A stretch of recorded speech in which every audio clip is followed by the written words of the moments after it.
Hey guys, Momola here, and in today's video, I'm going to give you 5 extremely powerful ways to increase your ad revenue using your ad network. Now, I'm going to give you some very unique examples on the website and my case study that I've shared with you already.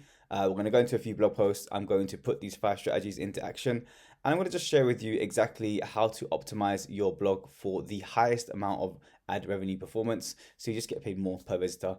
Let's get into today's video. This is a example of the tips and strategies that I've put into use on my own domain and my own websites here. This isn't the exact same one for the case study because, of course, the case study we are using Pinterest currently, so it's a live case study. If you haven't got information on that, feel free to sign up with the links below this video. So this is one of my current and existing Pinterest accounts, and also my Pinterest ad revenue platforms that I'm using, which is actually Mediavine.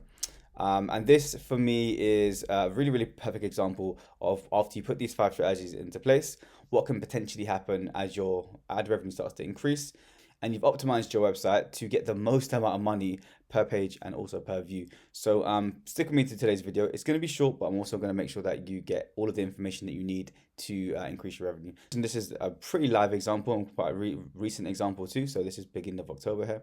And this is just some examples of what it looks like in terms of the ad revenue increasing. Super simple. Let's get into today's video. So what are we going to do? We're going to talk about some content optimization funnel and tools that I use. We are going to talk about, as I mentioned, 5 of the key areas that I use to optimize my current blog posts, which means that I will put these 5 things into action across all of my portfolio of sites, whether that's at the beginning or the middle of me creating each and every blog post. And then I'll allow that blog post to go out, and I'll check all the data, I'll make sure that it's looking correct.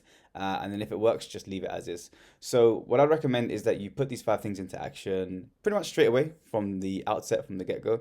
And then you can always optimize and change things if you want to increase your revenue and increase your RPMs even more.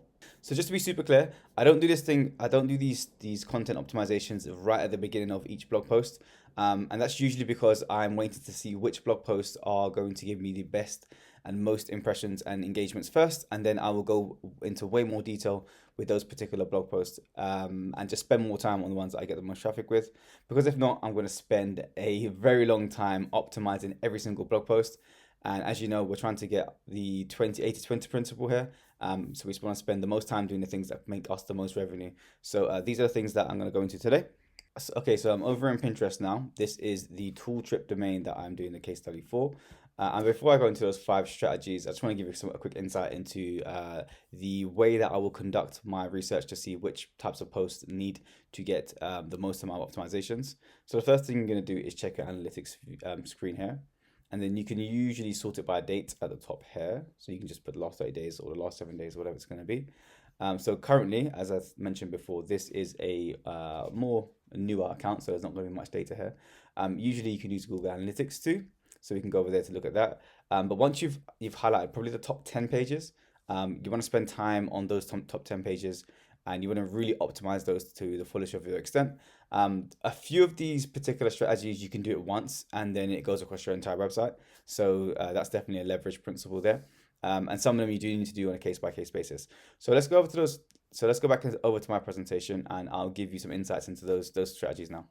So these are the 5 fundamental ways that I increase my revenue for each blog. Now, before I go into them very quickly, I want to say there are a lot of other ways you can increase your revenue, and a lot of other ways that you can optimize for increased revenue and for higher performance.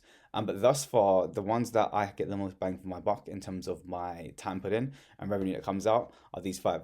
So the first one, and the most important one that you can do pretty much today, and you should see some movement and some adjustments in your actual revenue, whether that's with Mediavine, whether that's with AdThrive, whether that's with Ezoic, or even maybe AdSense. It doesn't make a difference because these are fundamental principles. Is you want to increase your font size. So what do I mean by that? Is you want to increase the font size so that it improves readability. Of course, many of your users, pretty much all of them now, if I'm being super honest, will be on mobile. So to keep them more engaged, to make it easier for them to read the text itself, and importantly, to create space for more ads without disrupting the user experience, you want to increase your font size by between 18 to 20 pixels. Now, I'm not going to show you specifically how to do that because that's going to take a little bit longer, but you can Google that, put it into Google, and there are some plugins that you can use that are for free. Or if you have a bit of HTML and coding experience, you can just very quickly update your theme with a few pieces of code, and again, that's going to increase your font size. If you want me to do a video about that, just shoot a comment in the YouTube video, and if I get enough, I'll shoot a video on that. Number two, just as important, is you want to make sure that you have a proper HTML header tags. So these are H1s, H2s, H3s, etc. Because this is the way that the ad companies will kind of input and structure your page and figure out which ads go where. So it improves ad placement and it makes content easier to engage with, which of course will have the positive effect of boosting your RPM, which is your revenue per 1,000 impressions. So between 1 and 2, you probably can get plugins for. So for example, with using headlines correctly, if you use a SEO tool like Rank Math, for example, they are going to automatically plug in your headers for you, so you don't really have to think about that. So yeah, definitely bear that in mind. Some of these can be very easily optimized with just plugins. Now, I think the next 3 to 5 are where it gets a little bit more hands-on. So you have to actually do this work yourself, unfortunately. But again, as I've showed you previously, if you get this right, you can increase your revenue by, I mean, this is from $35 to around $55 in RPMs. So that's a significant increase, okay? Nearly 100%, well, in and around that range, 60 to 70%. And the amount of work that I've done, as I mentioned, is I do my top pages first. So across my portfolio, across my websites, I look at the top 5 performing pages, the ones that are bringing in the most eyeballs, and I'll heavily optimize those, spend, I don't know, a day or 2 days, etc. Just on those particular pages, going through these 5, plus a few other things that I do as well. But those are smaller things that's on a case-by-case basis. And then I'll do those things, and then slowly you should start to see some ad revenue and RPMs increasing over short periods. But the point I'm trying to make is if you do this, especially of your top performing pages, you will see some results, and you can always adjust. Now, number 3 is, as I mentioned, is shorter paragraphs. So this is where you break up your content into shorter paragraphs for better scannability.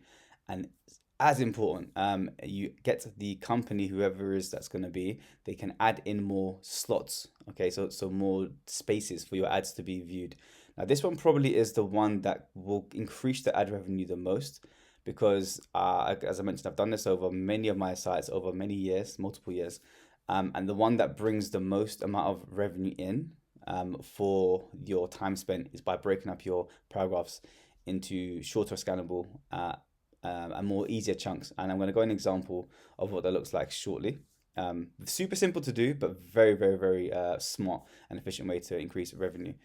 And if it's too much for you to handle, you can very easily just outsource it to someone, like for example, a virtual assistant, if you have like thousands of pages that you want to optimize. But definitely one of the top priority things that I'd recommend you do. Now, number 4 on the list is longer content. Now, usually this would be more of an issue if you was writing a potentially like an informational piece of content, and I don't really want people to be adding fluff and junk into their blog posts, but by just adding an extra 1,000 words. But specifically for Pinterest, because most of the content will be image based anyhow, and you're doing the top 25 dinner recipes for XYZ, whatever it's going to be. This is something to bear in mind too, is that you do generally want to have more recipes or more tips or more images, more styles, etc. on your page, because the more content that's on the page, the longer your users will be engaged for, and then they'll be able to view more ads, and this is going to be fantastic, and it will increase your ad revenue over a longer period. Okay, so bear that in mind as well. Longer usually is better, but less fluff, more content. Bear that in mind specifically for Pinterest. And lastly, which kind of ties into number 4, is more unique images. So again, Pinterest loves uniqueness, they love freshness, they want people to continually be on their site and every single day getting new pins and new graphics, new images, new colors, etc. So one of the things that I would recommend you do is have optimized unique images on every single page that you want or that's getting a lot of traffic. Of course, don't go overboard, but if you are able to insert more unique and fresh and relevant images, that's going to make a big difference for your ad revenue too.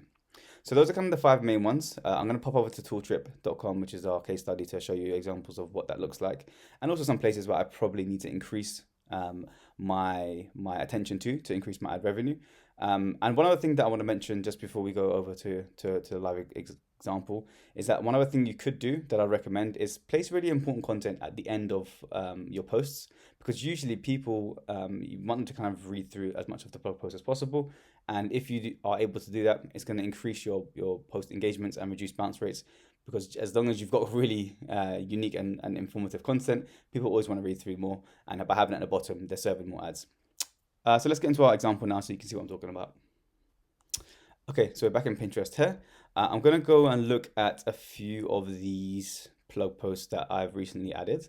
And then we can go through what has worked and what hasn't worked, okay? So these are the blog posts, or these are Pinterest images. And I'm going to click into some of the blog posts now. So let's click over to this one. So again, this is in the DIY stroke home decor niche. Thus far, we are still doing our DIY posts, seeing where they scale out. But eventually, we're going to get into some really juicy home decor keywords, which will be pretty cool. So so far, the one and number two, which is increasing our text size and also making sure that H1s and H2s have already been fulfilled for this particular blog post. Also number 4, which will be the longer posts. All of my posts are written above 1,000 words anyhow, so that one usually gets fulfilled without me having to do much, which is fantastic.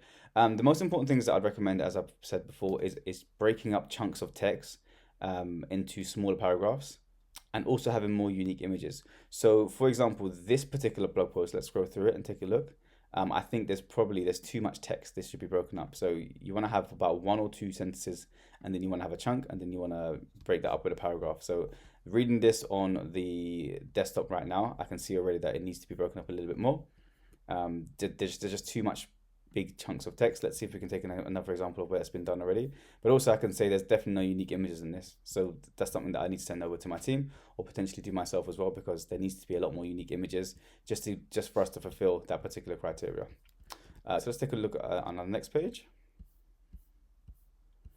So again, I think it looks okay in terms of the default text size. The chunks of text in here looks a lot more spaced out. This looks a bit more realistic. I would say definitely don't go overboard and just add a paragraph after every single sentence, because that's going to look a little bit spammy. But generally, in terms of this being broken up, I prefer this. But as you can see, I still think there needs to be lots more unique images, so that's something to bear in mind too. But of course, I'm not telling you guys something that I'm not doing myself, so I haven't added any unique images in these particular posts yet, because they haven't proved to me that they are kind of worthy of my time. So as I mentioned before, I wait for my outbound clicks, my impressions, and my views to go up, and then I'll specifically go into each one and make the adjustments. So for example, let's say this particular post was one post that was my top 5. I'll go in here and spend lots more time breaking up significant parts of the text to make it smaller and more readable. And I'll definitely be adding more images in to increase my RPMs. So as I mentioned, this is pretty much the standard default of what I start with, and then we'll move forward and start to do some more optimizations. So hopefully this gives you a bit more of a more streamlined way to ensure that your blog posts are pre-optimized, and then you can go forward and spend more time optimizing them. That's pretty much it for this video. Feel free to check out my case study. Sign up with the links below this video, because I'm looking to scale this particular campaign up to 100,000 clicks on a month-to-month basis. So you can see pretty much everything I do. And also I've got lots of other free calls, tips, and tricks in my newsletter to share, again for 100% free. And I think I have a 30-day email sequence where I pretty much share all my strategies for free. So sign up to the case study and also my free newsletter below, and I will see you in the next one. Take care.